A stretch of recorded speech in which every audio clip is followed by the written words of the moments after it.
Hi friends, welcome back to my channel. இன்றைக்கி என்ன வீடியோன்னு பார்த்தீங்கன்னா, ஒரு 44 இன்ச் ப்ளவுஸ், லைனிங் ப்ளவுஸை எப்படி ஈஸியாக ஸ்டிச் பண்ணுறது, அதுவும் இன்விசிபிளாக பேக் பார்ட்டை எப்படி ஃபினிஷிங் பண்ணுறது தான் இன்றைக்கி நம்ம பார்க்க போகிறோம். இதுதான் ஃபஸ்ட் டைம் நம்ம சேனலை பார்க்குறீங்கன்னா மறக்காமல் நம்ம சேனலை சப்ஸ்கிரைப் பண்ணிவிட்டு பாருங்கள்.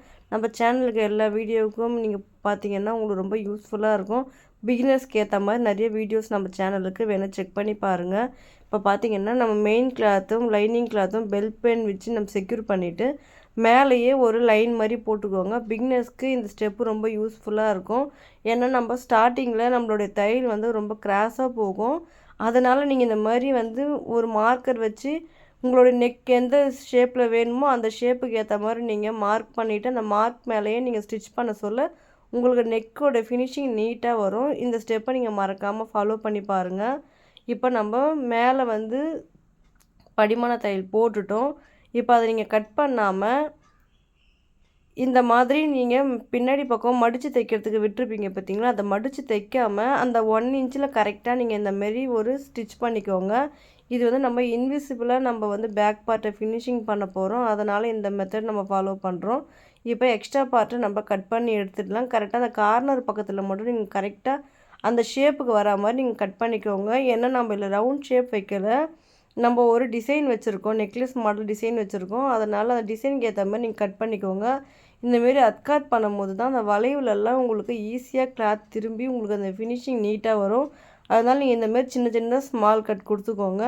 இப்போ ஸ்மால் கட் கொடுத்துட்டு நீங்கள் சேஃப்டிக்காக குத்திருந்த பெல் பின் எல்லாமே நம்ம எடுத்துடலாம். எடுத்துட்டு இப்போ இந்த ஸ்டெப்பை நீங்கள் மறக்காமல் பாருங்கள். கரெக்டாக நீங்கள் பார்த்தீங்கன்னா தெரியும், உள்பக்கம் விட்டுட்டு நம்ம அந்த கிளாத்தை எடுக்கணும். மெயின் கிளாத்தை எடுக்க சொல்ல உங்களுக்கு வந்து ராயேஜஸ் எல்லாமே உள்பக்கம் போயிடும்.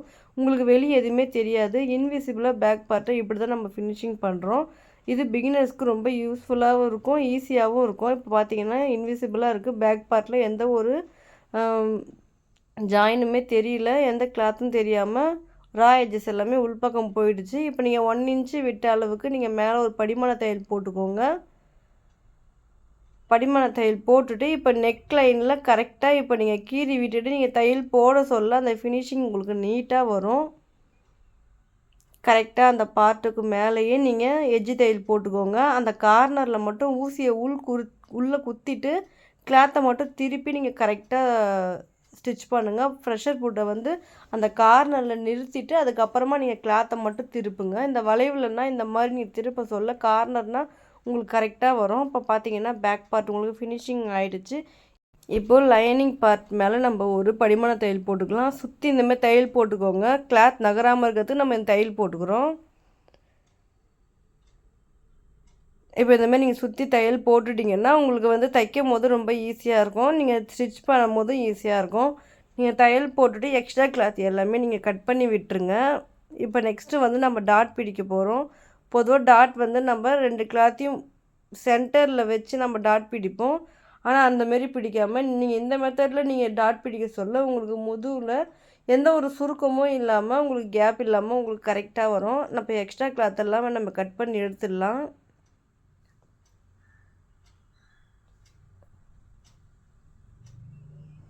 கரெக்டாக நீங்கள் தையல் போட்டதுக்கு விட்டுட்டு தள்ளி நீங்கள் கட் பண்ணி எடுத்துக்கோங்க.